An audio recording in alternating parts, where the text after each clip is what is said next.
Hi everybody, Mike Michaels here, and we're here today with Robbie Richardson. Robbie, welcome. Howdy. So Robbie was second and third. Second on Tootsie, third on DSW Boo. You had perfect scores on both of those dogs, then you had a third dog a little deeper down in them. Yeah. 6 minutes, 51 seconds to be second on that one. So tell us a little bit about, tell us about Tootsie. Tootsie's actually my wife's dog, and we kind of trained her up, and she showed a little bit, but she's got a snaffle bitter this year, or a 2-year-old, so she's been spending more time on her 2-year-old than with her dog, so Yep. Luckily I get to take her to the dog show a little bit and have some fun with her. There you go. Well, you came all the way out here from Paso Robles, California. I did. Long journey. It was, yeah. I got, me and my wife, we have a 2.5-year-old son, so we kind of split the drive up and stayed with some friends in New Mexico. There and you go.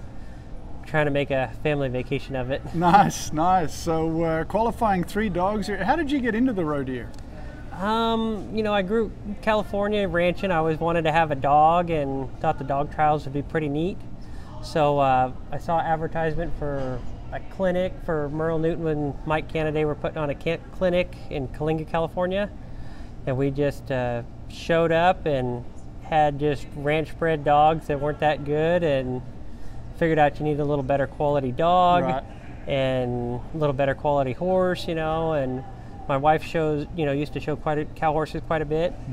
So we, you know, kind of this Rodear kind of fit right in, using your horse and your dog to try to complete something, you know. Yeah, and be here at the Snaffle Bit Futurity, so you get the best of both worlds. You get to watch the best of the Snaffle Bitters and compete with the best of the cow dogs. Yeah. Yeah. So tell us a little bit about you know, having 3 dogs. I mean, you've obviously gone through the trials this year, but the trials are a little bit different than here. You're used to working in some bigger spaces, outdoor areas. How does it differ coming from those to this tight arena here in the Watt Arena?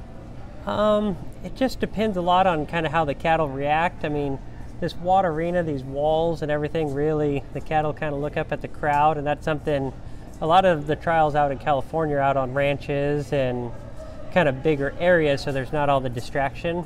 So it's definitely a different aspect of having the crowd and just cattle being able to look up and around, and yeah, it's a little different. I bet. So what are some of the differences in those top 2 dogs that you've got, in Tootsie and DSW Boo? Toots, my wife's dog, she's really good, and she's always really confident when she goes and holds stuff up. Like, she's great on the ranch. She'll hold them up and keep control of them. She always sees a cow. If a cow's going to break, she sees it before it happens usually. Yeah. And she keeps a really good handle on it. Sometimes during the obstacles, you know, if you want a little bit of fine tuning, she's just like, hey, I got them held up here. Let's not make any dramatic moves or anything. Yeah. And, you know, sometimes I want her to move a little bit. I can't get her, just, you know. It's hard to get that half a move. That little half a move, exactly. Yeah. And she doesn't always want to do it, but I always seem to do well with her. She knows more about it than I do, I think.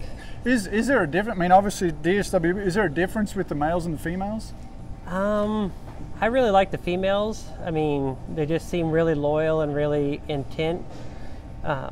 The males sometimes can be, you know, mature later and stuff, and I just ended up with a lot of females wanting to hopefully breed them later down the road and stuff. Yeah, yeah. So tell us about your other dogs. My other dog, Roz, I really like her. She's great outside. She bites really hard.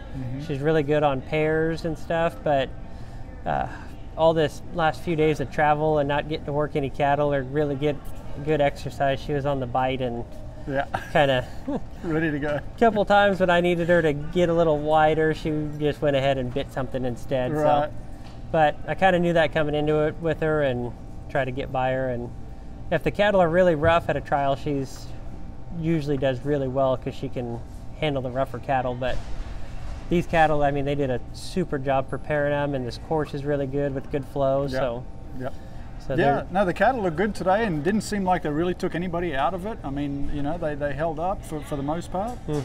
So anyway, well, congratulations on your success today. It's a good way to start out day one. It is. Second, third, and then one a little deeper down. So tomorrow you go again, and then hopefully we'll get to watch you in the finals. Hopefully. All right. Well, thank you very much for stopping by. Good luck. Thank you. Thank you.